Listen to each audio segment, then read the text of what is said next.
Assalamualaikum warahmatullahi wabarakatuh. Perkenalkan, nama saya Silviana Permatasari dengan NIM 43217. Saya berasal dari kelas KPI 4A. Di sini saya akan menjawab 3 pertanyaan dari mata kuliah desain naskah.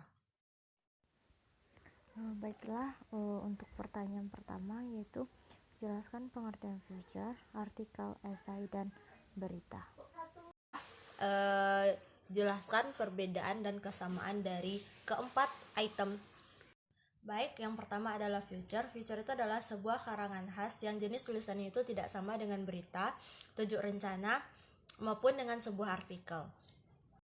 Baik, selanjutnya itu adalah artikel. Artikel ini adalah sebuah esai yang lengkap yang akan dipublikasikan melalui koran, majalah, dan media lainnya.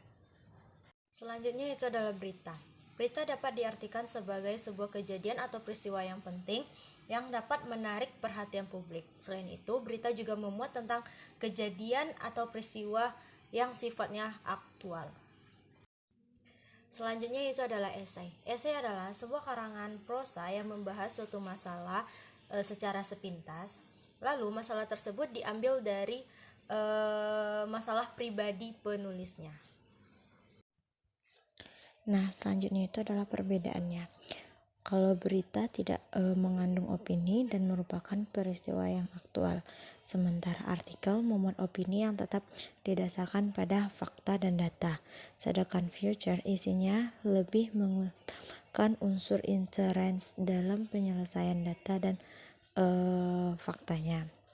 Setelah itu adalah kesamaannya itu sama-sama memberikan informasi pada khalayak umum. Baik, selanjutnya itu pertanyaan kedua, yaitu bagaimana menyunting bahan berita yang dengan teknik reportase dan wawancara. Nah, yang pertama yaitu teknik reportase. Nah, reportase itu merupakan kegiatan jurnalistik yang merubah orang yang terjun langsung ke lapangan atau tempat kejadian perkara yang biasa disebut TKP. Mengumpulkan fakta data yang dikumpulkan harus memenuhi unsur 5W1H.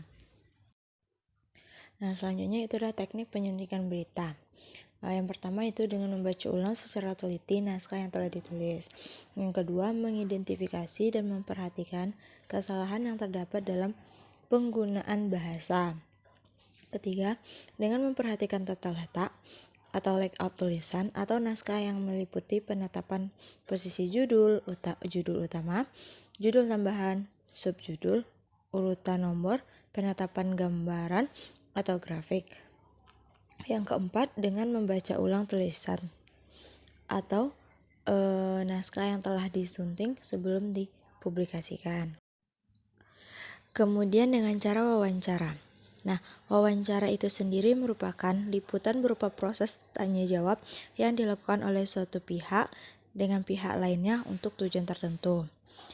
Nah, jadi teknik penyuntingannya itu adalah satu, kerjakan persiapan seperti menentukan ide, judul, perumusan jenis tulisan, membuat sketsa garis besar, dan pengumpulan bahan. Selanjutnya, mendeskripsikan ide sebagai tulisan, mengkoreksi atau memodifikasi naskah, dan yang terakhir yaitu mengedit tulisan yang dianggap salah.